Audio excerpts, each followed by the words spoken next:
Hey guys, how are you all doing? This is the MMA breakdown with my predictions for UFC Fight Night 55, Rockhold versus Bisping. And I'll tell you right off the bat, I don't care about anything on this card other than the main event. And the main event, actually, when this was first announced, I wasn't a fan of this fight. I want to see Rockhold take on one of the current top contenders at middleweight. The Machida fight was rumored for a while. A rematch with Jacare would have been great. And Bisping, coming off of his loss to Tim Kennedy, and then beating Kung Lee, I want to see him work his way back up. I would like to see him fight Tim Boetsch, a guy around that level. But as this card is materialized and as the fight is approaching, I'm actually really excited for this main event. The trash talk has been really great. Bisping calling out Rockhold for grabbing that tiger's balls and calling him a nonce. Good humor, but I'm excited for the fight. I honestly think it's going to be a walkover fight for Rockhold, but I don't mind it. Win over Bisping, be a win over a named guy. It'd be easy to sell a title shot after that. My point is that I'm just I am looking forward to this fight a lot more than I was when it was originally announced, and not really a logical matchup. Not a matchup based on either guy's merits, but a fun fight. But yeah, the rest of this card,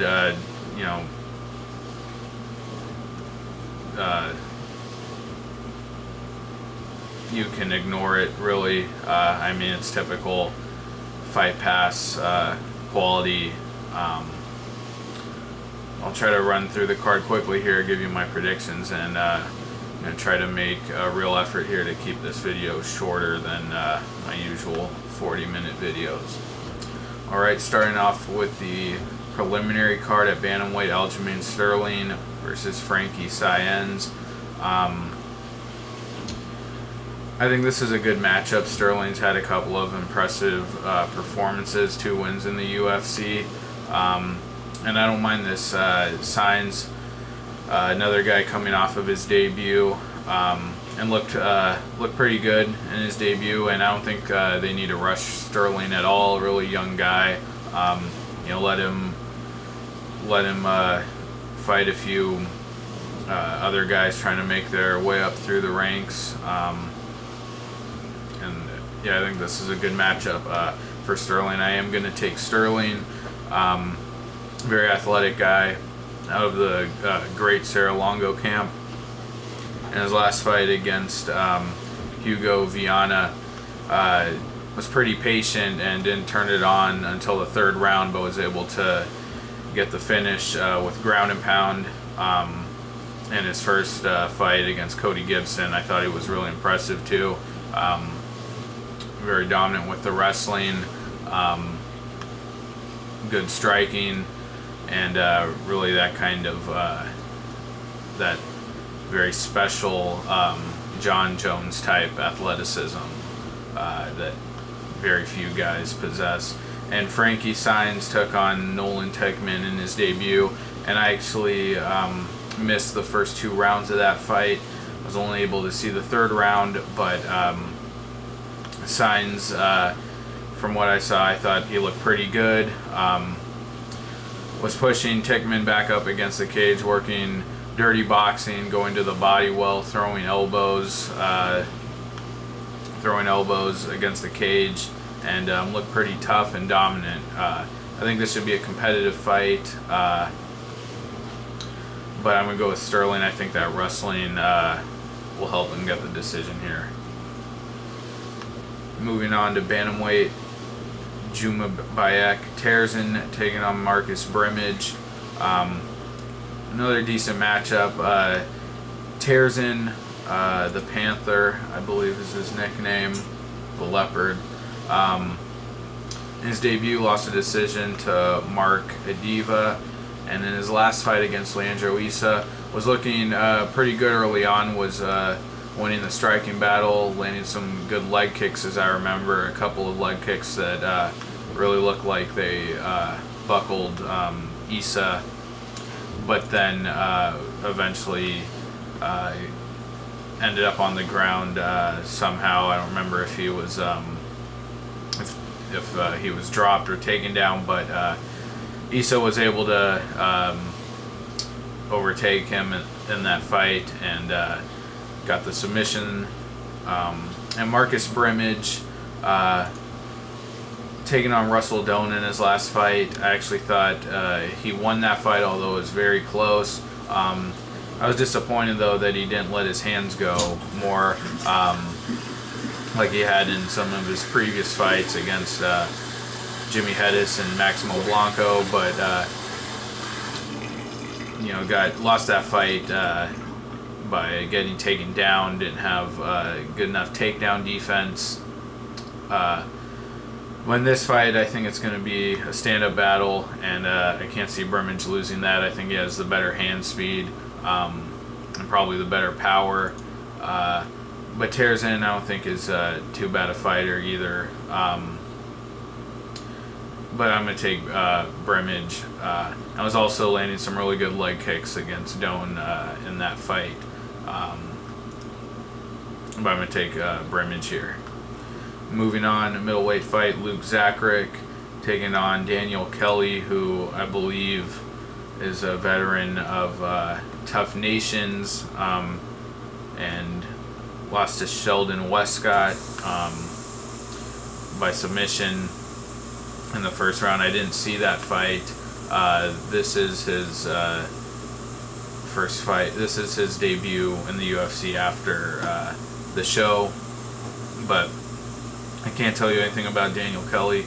Luke Zacharek, I think it was a Tough 8 veteran, but had a pair of fights in the UFC, just getting steamrolled by Cal Magalhães in his debut, and then in his last fight took on Tough Brazil 3 veteran Guilherme Bomba Vasconcelos, and a very boring, low-pace striking fight, striking affair, and I actually thought it was razor thin.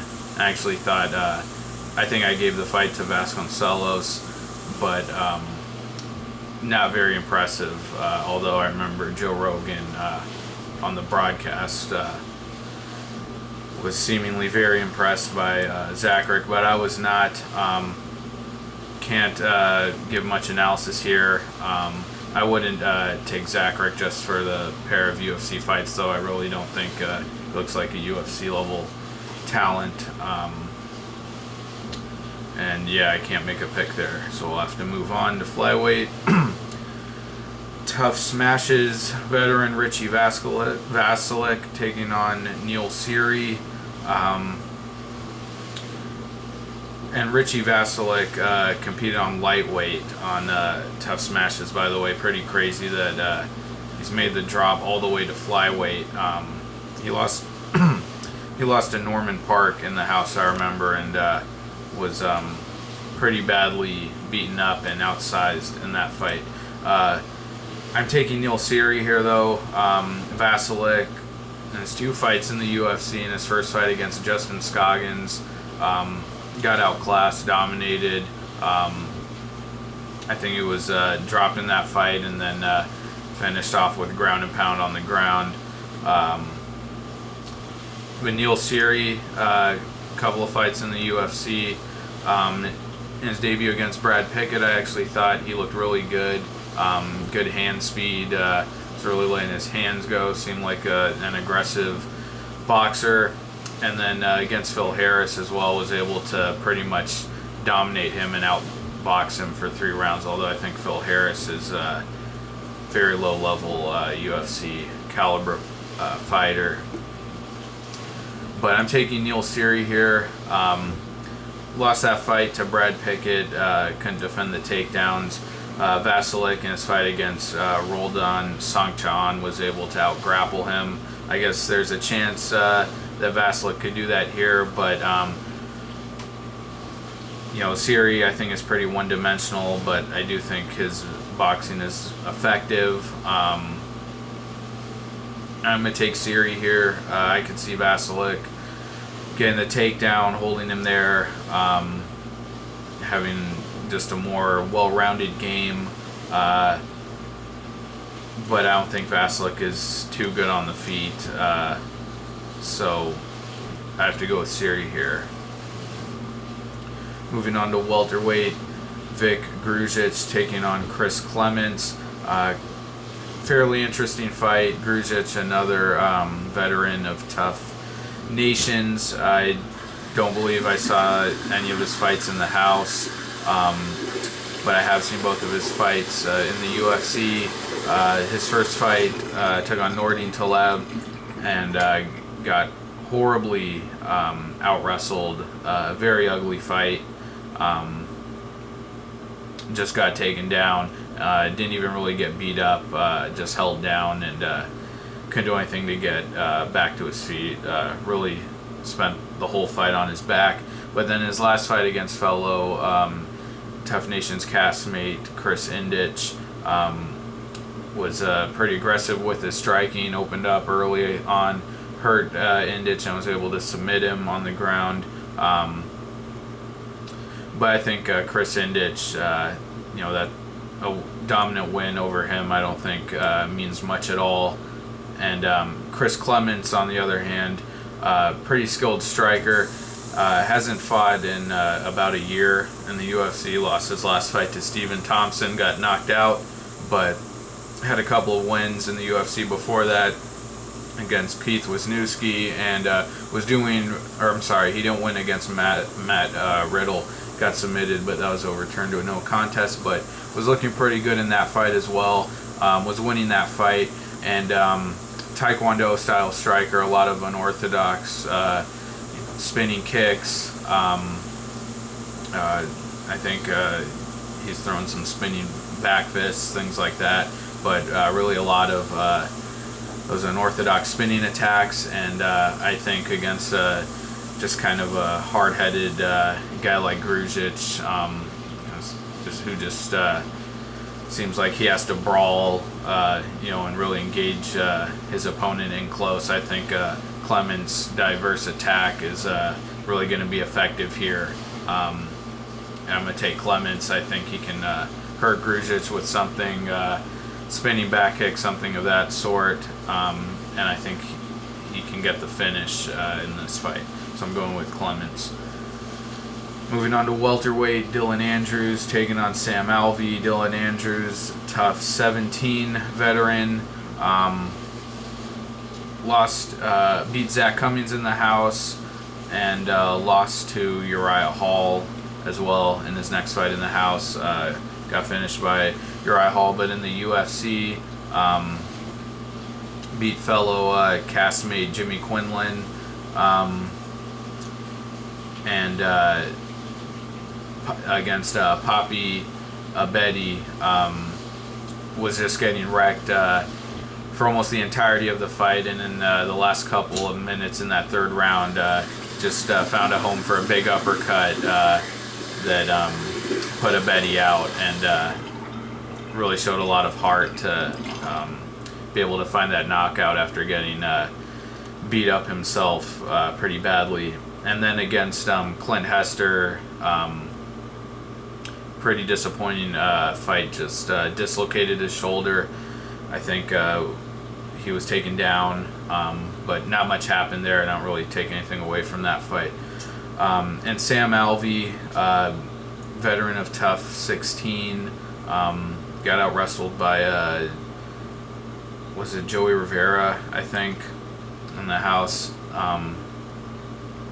And then I think won a belt in Legacy or some other organization, and he's had his return fight against Tom Watson in his last fight, and while he had moments where he let his hands go and exploded, had some flurries where he connected on his punches against Watson, just couldn't sustain the attack and was not aggressive or active enough with his striking.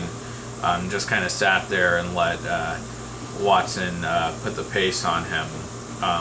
And Andrews is all about pace and aggression and does let his hands go, so I'm going to take Dylan Andrews here. Next up at light heavyweight, Anthony the Hippo Perosh taking on Guto Inocente.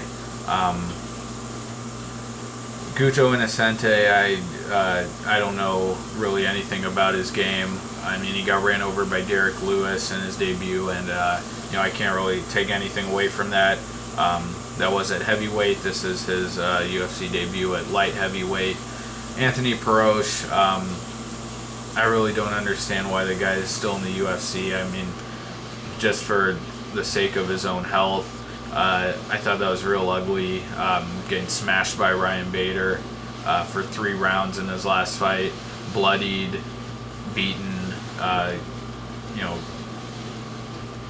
he was defenseless. He's 42 years old, but we've seen younger, more athletic guys like Vinny Magalhaes come in, and seems like they underestimate this guy, and he can make them pay. He knocked out Magalhaes immediately in that fight, knocked him out cold, and before that had a couple of wins against not very good competition. Nick Penner, Tom Blackledge, guys long gone from the UFC. But Cyril Diabate, I was pretty impressed with that win. Perosh is just real persistent with his ground game. Really relies on getting the fight to the ground so he can work his submission game. I remember against Diabate, finished him with the rear naked choke, but he was working that arm triangle choke. He had several attempts at that. Before finally getting the tap out. Just kind of a real persistent guy on the ground, really grinds you down. I don't know, if Guto Inocente is able to stop that. I have to make a pick because both guys have fought in the UFC already. I'm going to take Perosh just because I don't really see anything about Innocent, getting ran over by Derek Lewis. I don't see anything. I didn't see anything in that loss to suggest that he's a capable UFC fighter. And I don't know. I think Perosh might get a knockout or dominate him on the ground. So I'm taking Perosh. Next up at lightweight, Jake Matthews, another Tough Nations veteran, taking on Wagner Rocha, who has been out of the UFC for a pretty long time, 3 years almost, 2.5 years. But Jake Matthews, I didn't see his fight in the house. I believe he got submitted by the eventual finalist, Olivier Aubin-Mercier, but fought on the New Zealand card back in June. Fought Deshaun Johnson, who I don't think is a good fighter. Lost both of his fights in the UFC, but I was kind of impressed by Matthews. I think by his physique more than anything. Just looked absolutely massive, huge guy at lightweight, and only 19 years old as well, which I thought was really crazy. He might be 20 now, but used his size very well in that fight. Just kind of bullied Deshaun Johnson. Deshaun wanted to throw on the feet, and Matthews was able to close the distance, push him up against the fence, work for the takedown, and was able to finish the fight with a triangle choke off of his back. So, I thought showed a fairly well-rounded game for a lower level UFC fighter. Rocha, though, jiu-jitsu specialist, took on Donald Cerrone in his debut, which was not a good fight, and wasn't particularly dominant for Cerrone. I mean, it was dominant, but never really came close to finishing him. Just leg kicked him for the entire fight. Then had a win over Cody McKenzie, where he easily outgrappled him, just outclassed him on the ground and got the submission. And then against Jonathan Brookins, got brutally knocked out very early on in that fight. And since then, looks like he's on a 4-fight win streak. No names that I recognize.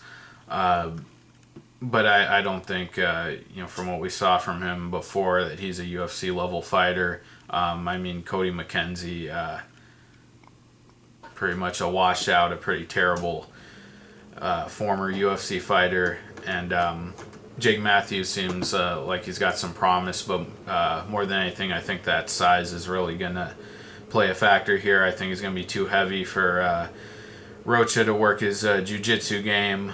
And I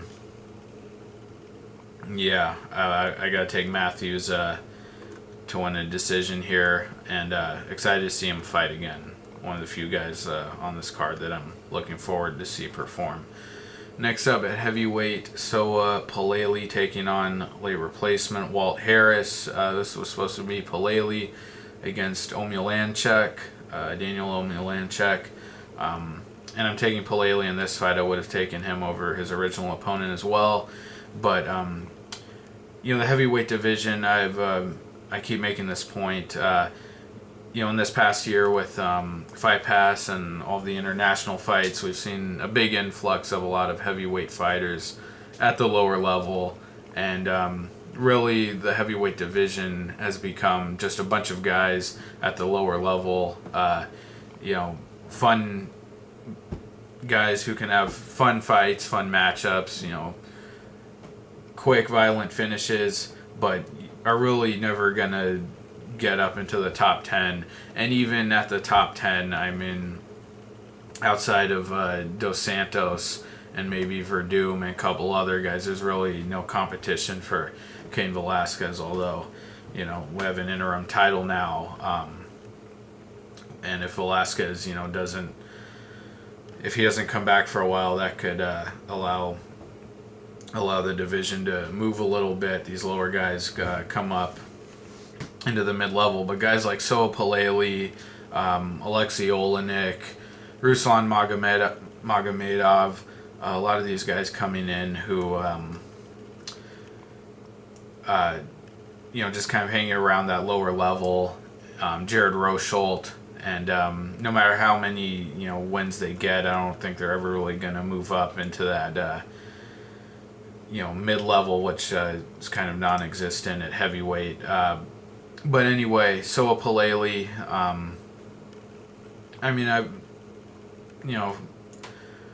for the fights, for the level of opponents he's had, I think he's looked pretty good. His first fight against Nikita Krylov, not very good, gassed very quickly, but was eventually able to get the knockout. But then his next couple of performances against Pat Barry and Ruin Potts looked identical, dragged him to the ground, got full mount, and just rained down those Donkey Kong punches and put him out cold quickly, both guys. And almost did it to Rochhold too, but against Rochhold, just got outworked, couldn't deal with that hard-nosed American wrestling. And Rochhold, very surprisingly, actually hurt him on the feet as well. But Walt Harris just seems like a very green, very inexperienced and unskilled MMA fighter. Against Jared Rochhold, was able to drop him.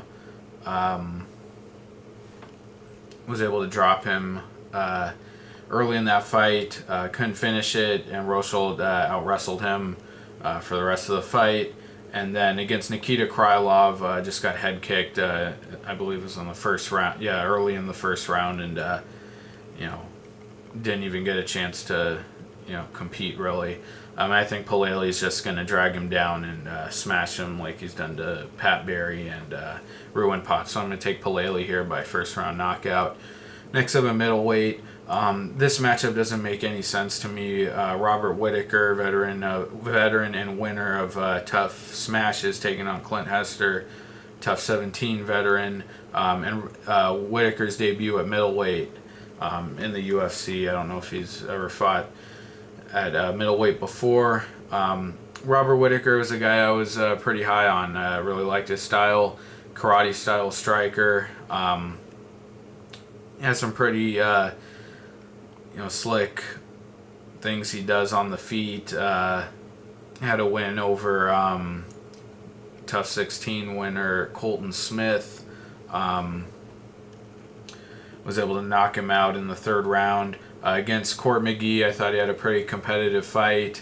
But then against Mike Rhodes, had the knockout loss to Stephen Thompson, where he got knocked out in the first round and just couldn't compete at all with Stephen Thompson's karate style striking. And then his fight against Mike Rhodes, just one kind of an underwhelming decision, outpointed him. But what really wasn't that dominant. Mike Rhodes was able to get some shots in on him. And Whittaker, I think has really leveled off. Really hasn't progressed at all. I thought, I think the Court McGee was his last, impressive fight where it looked like, he was still developing and still, was going places, but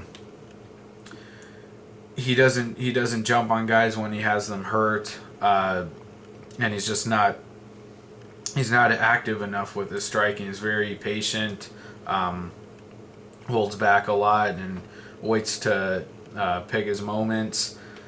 And against Clint Hester, and especially at middleweight, I don't think that's going to work. Clint Hester is a physical specimen, big guy. Whittaker, I think, is even small for welterweight. Not small, but by no means is he a big welterweight, I think. And Clint Hester,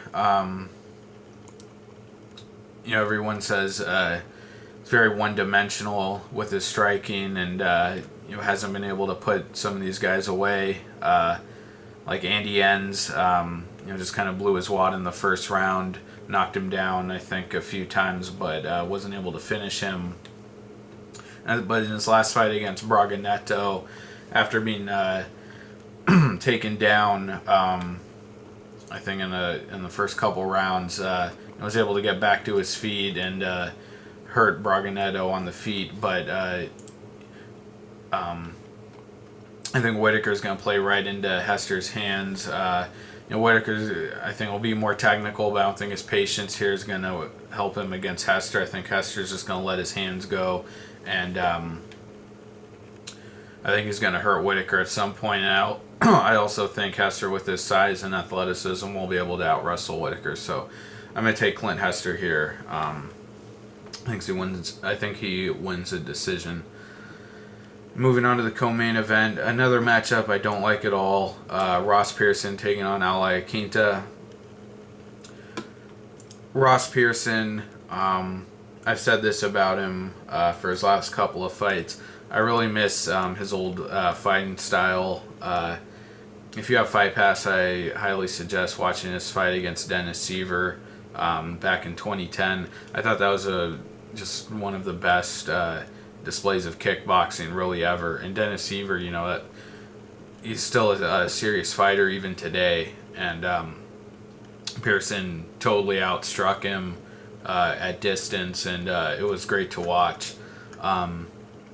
Used to be a real high volume, high paced striker. Really combined his high output with forward movement, in and out movement very well. I thought he won the fight against Edson Barboza. But then just the last couple of years, I think really just kind of, didn't really know what direction he wanted to go in, and has really just kind of stalled his career until late. He's picked up a bit of momentum recently, but dropped down to featherweight for a bit. Didn't work. Got knocked out by Cub Swanson. Had a couple of meaningless fights about 2 years ago against Soteropoulos and Couture, getting knockouts there. But honestly, I don't think knockouts over those guys really proved anything for Pearson. Had the fight with Melvin Gillard, which was no contest due to an illegal knee, so we didn't really learn anything there, although Pearson wasn't looking too comfortable on the feet early on. Obviously, he got robbed against Diego Sanchez, and then got a knockout over Gray Maynard, who had already been knocked out twice before that in the first round. Pearson's striking style has become extremely patient, very defensive and conservative, but it has worked for him. And I think it's his striking is just going to be on another level than Iaquinta. Iaquinta has shown solid boxing, but I just think his technical skill, his striking form, how he throws his hands, I think it's still a lot more rudimentary than Pearson. Pearson's real slick with the bobbing and weaving, head movement, and I don't think Iaquinta is going to have a chance to hurt him. Iaquinta also had a dominant win over Ryan Couture. In his last fight, finishing Rodrigo Dam, which was pretty satisfying because, Rodrigo Dam, all of his fights have looked exactly the same, and he's not a good fighter. And Iaquinta was the first guy to finish him in the UFC, but that took him until the third round. And Pearson's just going to have the better footwork. It's going to be a lot more light on his feet. I think he has the bigger power. And if he doesn't knock out Iaquinta, I think he thoroughly outstrikes him for 3 rounds. So I think this is a pretty easy fight for Pearson. But, after fighting name guys like Sanchez and Gray Maynard, I don't understand at all why they're giving him Iaquinta. I mean, I think they really need to give Pearson a fringe top 10 guy to really see if Pearson is still there at that level right now in the UFC. And even if he beats Iaquinta, I mean, Iaquinta's nowhere near the top 10. He's unranked, and I don't think that would prove anything really. And on to the main event, like I said, really looking forward to this fight, and this is really the only fight that gives this card any kind of value to me. But Rockhold taking on Bisping. I have to be honest, I think it's a walkover fight for Rockhold. I really do. Bisping, perennial top contender. Although, a point that Rockhold made recently, and a point that people started to make in a fact they started to realize is a lot of Bisping's wins were over guys who washed out of the UFC pretty quickly. Kung Lee, Alan Belcher, who, by the way, Bisping poked his eye out the end of that fight. He didn't really stop him. Kung Lee, Brian Stan, Jason Maya Miller, Jorge Rivera, Akiyama, who I guess is still in the UFC, just had a fight, but hadn't fought for like 2.5 years, and Dan Miller. These are not anywhere near top 10 guys in the UFC. And had that loss to Tim Kennedy recently, and Bisping used to be praised for his takedown defense. And even when he fought Chael Sonnen had a difficult time imposing his wrestling on Bisping, and Tim Kennedy was able to do it easily, drag him down, and just grind him out. I think Bisping slowed down significantly. He's had the eye problems, the eye surgery. He's getting up there in age. How old is he now? 35. Rockhold, he's a younger guy. He's got a lot of momentum. I just think he's more lethal on the feet. You saw against Philippou. He was just firing off those body kicks with ease. I thought one of the best displays of body kicks in the UFC, at least that I've ever seen. Looked very dexterous with his legs and his kicks. And if you want to compare Kennedy's performance to Bisping, Kennedy fought Rockhold in Strikeforce, and Rockhold won that fight. He was able to out-grapple Kennedy. I remember him stuffing a lot of his takedowns, and even dropped Kennedy at one point. And Kennedy was able to land some big shots on Bisping. So I think it's, like I said, easy fight for Rockhold. I think Bisping, he's a volume striker, and he needs a couple rounds to really accumulate damage on his opponent, and I don't think Rockhold's going to give him that time, and I don't think Rockhold is going to be, he's not going to be defenseless on his feet like, Kung Lee, which, by the way, not being able to knock out Kung Lee until the third round in that fight, when Kung Lee was badly hurt and still landing shots on Bisping, by the way. I don't think beating a 40-year-old Kung Lee who hadn't had a fight in 2 years, I don't think that really means anything. And Rockhold, you saw his extremely slick jiu-jitsu against Tim Boetsch. I think Bisping's going to try to trade with him in the middle of the ring, and I think Rockhold's going to hurt him. If not the first round, I think early second round. I think he's going to hurt him with something. He's just going to be, he has a lot more tools in his striking game to work with, I think.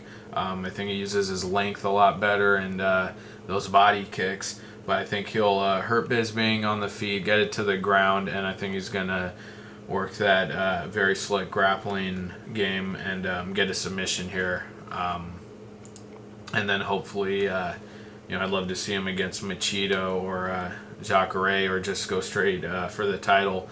But I really don't see how Bisping is going to extend this to the third or fourth round that he really needs to win this fight. So I'm going to take Rockhold by submission. Alright guys, well those are my picks for Fight Night 55, Rockhold versus Bisping. Thanks a lot for watching. I'll have my picks up for the other Fight Night occurring on the same day, Shogun versus Manoa. Looks like I wasn't successful in keeping this video below 40 minutes. I'm still really trying to make my video shorter, but thank you for watching guys, I appreciate it. Also have my picks up, of course, for UFC 180 now, Hunt versus Verdum, and all the cards coming up after that as well. So thank you guys, take care, and I'll see you next time. Bye.